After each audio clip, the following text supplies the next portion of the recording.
Finally তোমরা just এদের যে গেমের যে অর্গানাইজেশনটা আছে সেইটা জাস্ট একটাবার দেখো কেমনে অ্যানাউন্সমেন্ট করতেছে এরা গেমের। As a contestant, it is your job to fight to the top and out-survive other players. Any signs of weakness will result in elimination. Are you ready, player?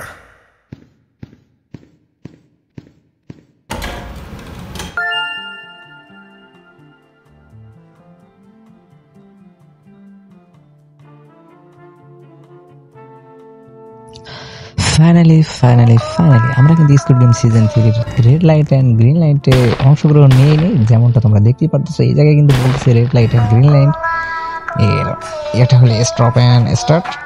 But দেখি আমরা সবার আগে রাউন্ডটা কমপ্লিট করার চেষ্টা করবো গাইস, দেখি কত আগে যাইতে পারি এদের থেকে। তো একটা প্লেয়ার আমার আগে গেছে, দুইটা প্লেয়ার আমার আগে গেছে, দেখি এদেরকে কাটাতে পারি কিনা। সো এই জায়গায় মনে হয় এই প্লেয়ারটা আমার আগে চলে যাবে।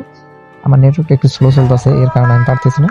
বাট দেখি আমি একটা প্লেয়ার আগে আছে আপাতত। সো না, আমার আগে দুইটা প্লেয়ার চলে গেছে, তিনটা প্লেয়ার চলে গেছে। এটাকে আমি টিক্কা দিতে পারবো, জানি না পারবো কিনা।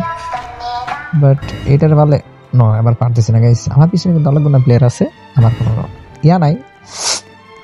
যেমনটা আপনারা দেখতে পারতেছেন, এই জায়গায় কিন্তু রাউন্ডটা কমপ্লিট করার কাছাকাছি চলে আসছে। আমি কি পারবো না আমাকে গার্ড মেরে ফেলবে।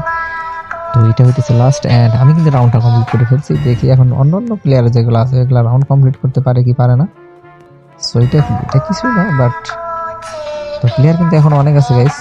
কতজন যে পারবে রাউন্ডটা কমপ্লিট করার জন্য সেইটা আমরা জানি না, বাট অনেকগুলো প্লেয়ার 94% অথবা 98% প্লেয়ার কিন্তু রাউন্ডটা কমপ্লিট করতে পারে। জাস্ট দেখো কি করে।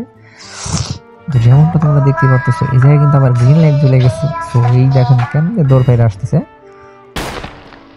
তো এই প্লেয়ারটা কি করবে, এই প্লেয়ারটা কি মারা যাবে কি যাবে না। সোজা কিন্তু রেড লাইট, এই কিন্তু 1 লাখ পার হয়ে গেছে। এইটা দেখেন কি দৌড় দিছে, একদম লাইন ক্রস করছে। এইটাই ছিল স্কুল গেমের আজকের ভিডিও।